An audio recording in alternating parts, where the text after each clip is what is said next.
Vaovao hafa tanteraka kosa lafarinina milanja 2020 taona izay efa simba ary voatery nodorana tany Tomasina nidina tany antoerana raha moa nijery fotony ny zava-nisy ny delegasion'ny ministeran'ny varitra sy ny fanjifana andeha rahantsika ny andindiny izay entiny Lova Ramanantsoa.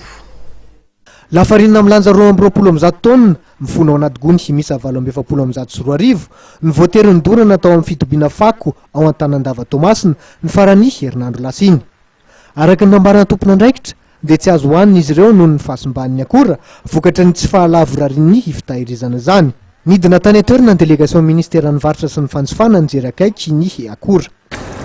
Raha entana dorana dia hita fa entana tsy manaraka ny tokony entana consomable miditra eto amin'ny eto Madagasikara.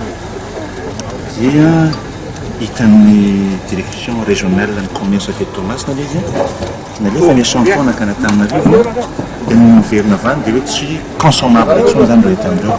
Noho izany dia nakafepetra zay avy any amin'ny foibe ny Antananarivo hoe tsy maintsy atao zay andohanandreo mba tsy idiran'ireo entandreo eny amin'ny latabatra hoan'ny vahoaka.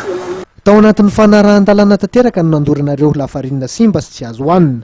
Efa nilazatra ny ministeran'ny varitra sy ny fanjifana fa andray andraikitra mba ampanarahana ny fenitra eo amin'ny famatsiana akora ny tsena. Tafiditra ihany koa ao anatin'ny fiarovana ny zoam-panjifa izany paikady izany.